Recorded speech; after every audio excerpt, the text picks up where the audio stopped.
11 मई 2021 को पप्पू यादव जी की गिरफ्तारी और पप्पू यादव जी का आपराधिक इतिहास को प्रेस कॉन्फ्रेंस में आकर 18 को बताना, यह 7 दिन की तैयारी, इतनी बड़ी योजना,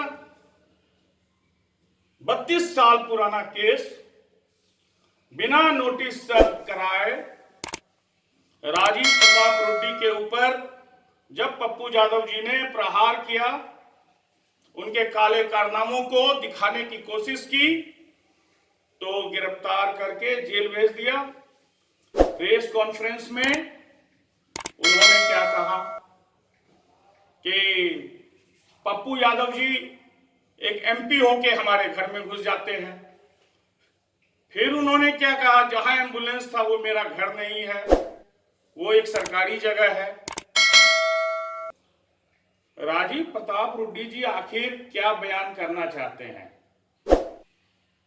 जब उनसे प्रश्न पूछा गया एम्बुलेंस के बारे में, वो एम्बुलेंस की फिटनेस, एम्बुलेंस के इंश्योरेंस के बारे में बात करते हैं और कहते हैं कि 1.5 साल से एम्बुलेंस इसीलिए रखा हुआ था कि हमने डीएम को आवेदन लिखा कि हमको इस गाड़ी के लिए ड्राइवर चाहिए।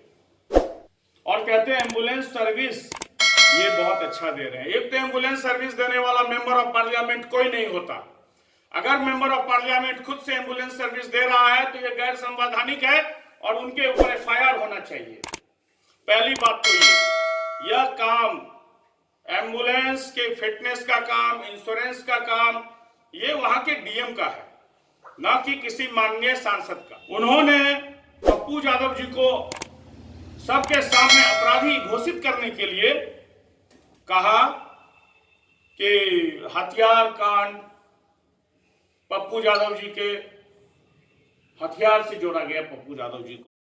जब सब लोग अपने घर में बैठे थे कोरोना के महामारी में, पप्पू यादव घर घर जाके वैक्सीन, घर घर जाके मेडिसिन, घर घर जाके चंदा, हर गरीब के दुख और सुख में, सहयोग में वो शामिल रहे। और वो पप्पू यादव जब स्वास्थ्य विभाग में एम्बुलेंस को लेके प्रहार किया राजीव प्रताप रूडी जी के जैसे दबंग के ऊपर, तो राजीव प्रताप रूडी उनको गिरफ्तार करके 7 दिन का होमवर्क करके और फिर जनता के बीच में आके कहते हैं पप्पू यादव एक आपराधिक नेता है।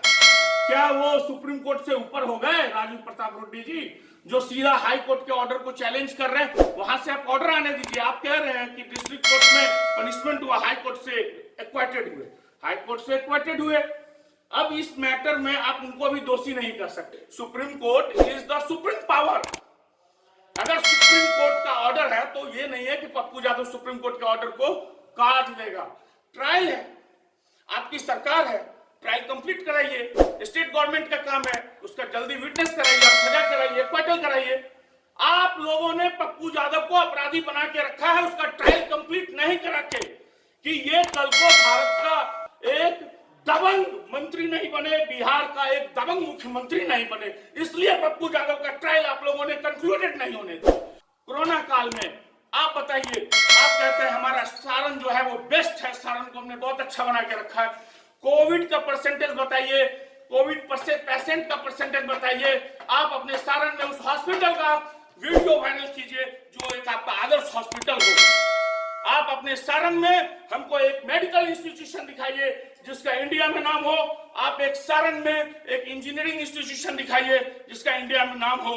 आप एक नर्सिंग कॉलेज नहीं दिखा सकते और कहते हैं हम दबंग एमपी हैं, 20 साल राज किए, 10 साल राज्यसभा, 10 साल लोकसभा। आपको इन सब बातों को कहने से पहले अपने गिरेबान में झांकनी चाहिए कि आप इतने ज्यादा बहुमत में रहते हुए, सरकार में रहते हुए, और अभी भी आप मीडिया में आके लोगों को जिस तरह से भावना में मोहित करके, एक को बदनाम करके खुद अपने आप को ऊपर ऊंचा करना चाह रहे हैं। ऐसे राजनीति नहीं होती। राजनीति करने के लिए जब आपको ऊंचा बनना है तो उससे बड़ी लकीर खींचनी होगी। पप्पू यादव से बड़ा बन के दिखाओ, घर घर जाके दिखाओ, बाढ़ में जाके दिखाओ, घर घर में जाके भोजन बांटो, पैसा बांटो, वैक्सीन बांटो, दवाई बांटो, तब पप्पू यादव से आप बड़े बनेंगे।